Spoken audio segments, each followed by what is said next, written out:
awoke to a deafening silence that hung heavily in the air. The first light of dawn streamed through my bedroom window, casting eerie shadows across the walls. I rubbed my eyes and sat up, disoriented and groggy. It took me a moment to realize that something was terribly wrong. There was no usual hum of the city, no distant sirens, no chirping of birds. It was as if the world had fallen into a deep, unnatural slumber. I threw the covers aside and rushed to the window, pulling back the curtains. What I saw sent shivers down my spine.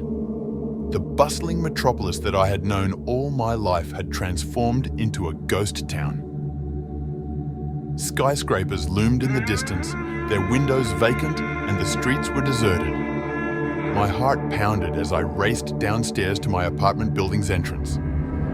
Outside, I walked the empty streets, calling out for anyone, but there was no response. Panic set in, and I could feel a cold sweat forming on my brow. I walked to the nearest cafe, where I'd always grab my morning coffee, but it was locked and dark inside. The chairs were upturned, and the abandoned cups of coffee had long gone cold. This couldn't be happening.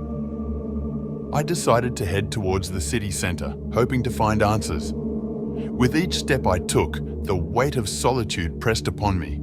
Abandoned cars cluttered the streets, newspapers lay scattered, and the wind carried the faintest echoes of laughter and chatter. It was as though the city had been swallowed by an abyss.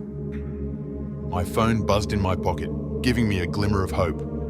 I fumbled to answer it, my voice trembling as I spoke to my friend Sarah. She was just as confused and terrified as I was. We decided to meet at our favorite park in the city, where we had spent countless hours together. The walk felt like an eternity as the emptiness enveloped me, each step echoing in the eerie silence. The park was just as desolate as the rest of the city. Sarah wasn't there yet, so I sat on the bench, waiting and watching. But as the minutes turned into hours, I couldn't help but feel a growing sense of dread. She had always been punctual, and her absence only fueled my anxiety. Had something terrible happened to her too? I paced back and forth, contemplating my options. I couldn't stay in this city any longer. I had to leave and find help, contact the authorities, or anyone who could explain this nightmarish scenario. Just as I was about to turn and leave, a soft voice reached my ears. "Hey there, what are you doing here?" I spun around to find Sarah standing behind me, a bewildered look on her face. Relief washed over me, and I ran to hug her tightly. She was the first person I had seen since waking up alone in this silent city. "Sarah, you won't believe what's happening," I exclaimed, trying to catch my breath. She frowned. "I know, it's so bizarre. I woke up to an empty apartment and I've been wandering around looking for someone, anyone." Together, we decided to explore further, hoping that we weren't the only ones left. As we walked, we shared stories of our attempts to contact friends and family, all met with eerie silence. The fear we felt was palpable, but having each other's company was a small comfort. In our search, we stumbled upon a library. The heavy wooden doors creaked open, and we entered a cavernous space that felt almost sacred. We moved between the towering bookshelves, our footsteps muffled by the thick carpet. It was here that we found an old, dusty journal on a table. The journal belonged to a man named David, who described a similar experience of waking up alone in the city. He documented his increasing despair and paranoia as days turned into weeks and there was still no sign of another living soul. His final entry was chilling, written in a trembling hand. "I can't take it anymore. I'm not alone, and they're watching me." A shiver ran down my spine as I read those words aloud. It was as though a heavy cloud of darkness had descended upon us. We knew we had to leave the library and continue our search, but anxiety gnawed at us. Were we truly alone? What had happened to the city? We left the library and made our way to the outskirts of the city. It was there, on a bridge overlooking the river, that we saw something that filled us with terror.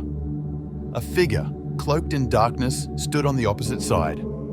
We froze, our hearts pounding, and exchanged fearful glances. The figure beckoned to us, a slow and deliberate gesture. Fear surged through our bodies, but curiosity got the better of us.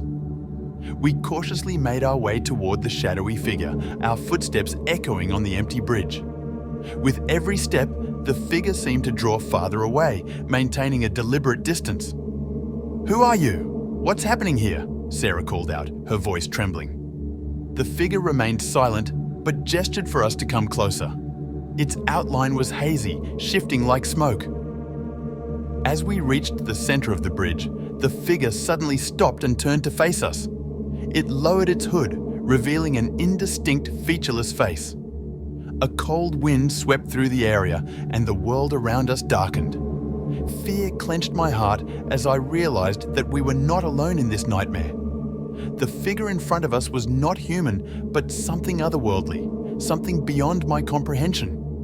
I turned to Sarah, and her eyes mirrored the terror that gripped me. In that moment, the world shattered.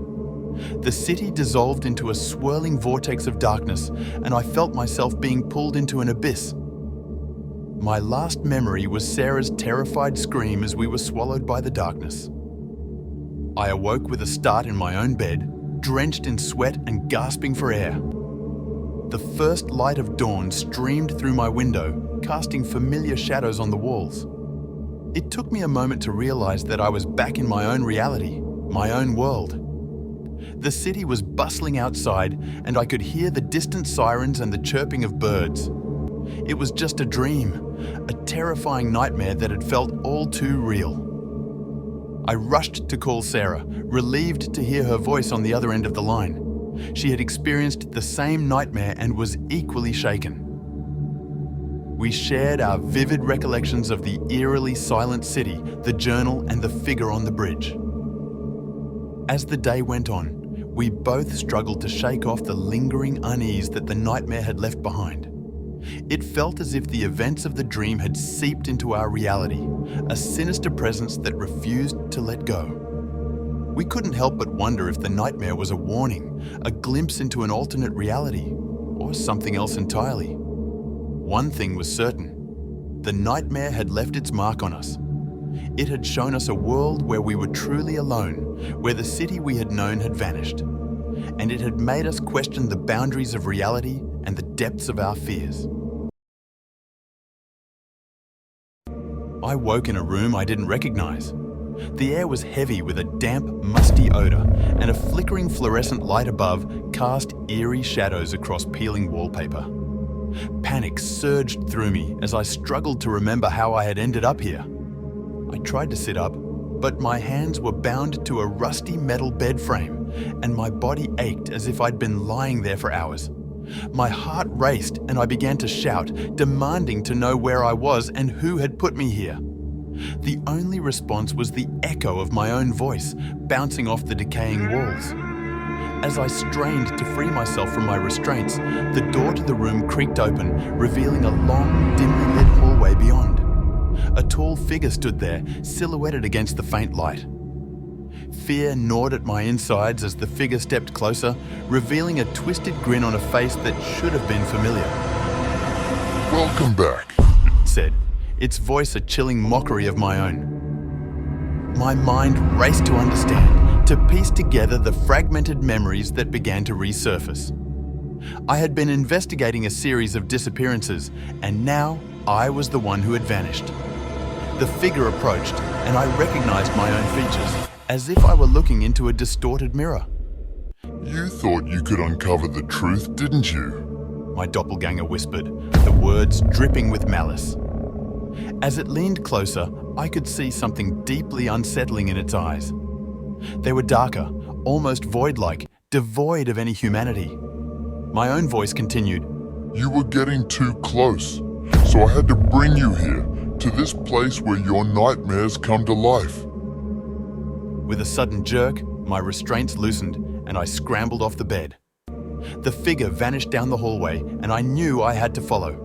The alternative was staying in that room, not knowing what horrors awaited me. The corridor seemed to stretch endlessly in both directions.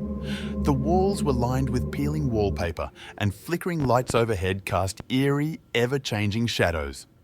The air grew colder and the floor felt damp beneath my feet. My footsteps echoed loudly in the silence, but the figure remained elusive. As I moved deeper into the corridor, I began to notice strange, disconcerting details. Doors with peephole-like windows revealed unsettling scenes inside, nightmarish tableaus of people trapped in their worst fears. One door showed a woman drowning in a room filled with water, her terrified eyes pleading for help. Another revealed a man surrounded by crawling, hissing insects that bit and stung. Each door was a portal into a personal hell, and I shuddered at the thought of what horrors awaited me. The figure reappeared further down the hallway, beckoning me to follow. It taunted me with cryptic words, always just out of reach. I had no choice but to chase it deeper into this nightmarish labyrinth. Eventually, I reached a room that was different from the others. The door was ajar, and the figure stood inside, its eyes locked onto something in the corner. I hesitated, my heart pounding, then cautiously entered the room. What I saw sent a shiver down my spine. In the corner of the room was a mirror, but it didn't reflect my own image. Instead, it showed a distorted version of myself, emaciated and covered in wounds. The reflection's eyes were hollow, and its mouth contorted into a silent scream. My doppelganger's voice whispered from behind. This is what you'll become if you don't find a way out. I stumbled back, overwhelmed by the horror of my own potential fate. The figure suddenly lunged at me, its hands wrapping around my throat. My vision blurred, and I gasped for air as I fought to break free. But the figure's grip was ironclad, and darkness began to close in around me. Just as I thought I would lose consciousness, I managed to break free and stagger back.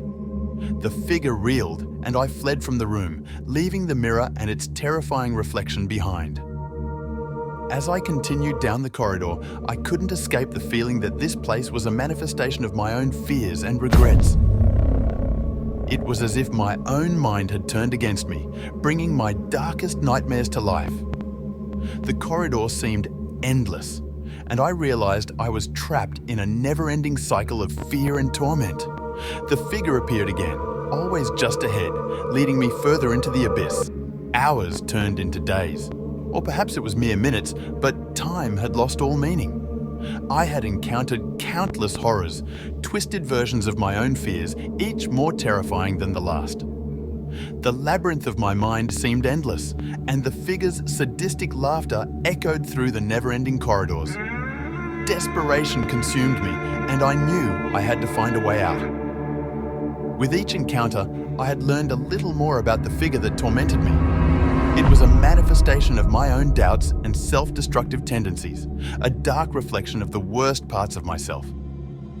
As I ventured deeper into the nightmare, I began to confront these demons within. I faced the guilt of past mistakes, the fears that had haunted me, and the doubts that had held me back.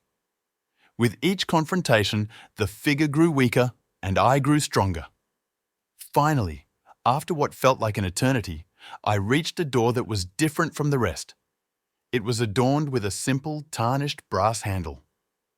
I turned the handle and stepped through, and to my amazement, I found myself in a small, dimly lit room with a single window. The figure, now a mere shadow of its former self, stood before me. It whispered, "You can't escape from yourself." But I had learned that the power to overcome my fears and doubts lay within me. I faced the figure head-on and, with a surge of determination, banished it into the darkest corners of my own mind. As the figure vanished, the room brightened, and I felt an overwhelming sense of relief and clarity. The window revealed a beautiful, tranquil scene outside, as if the nightmare had never existed. I had emerged from the labyrinth of my own mind, having confronted and conquered my inner demons. The experience had been harrowing, but it had also been a journey of self-discovery. I had learned that the most terrifying horrors can be found within ourselves, and only by confronting them can we hope to find our way back to the light. With a deep breath, I stepped out into the serene landscape beyond, leaving the horrors of the labyrinth behind. The nightmare was over, but the lessons I had learned would stay with me, a reminder that the darkness within us can be our greatest adversary and ultimately our most powerful weapon.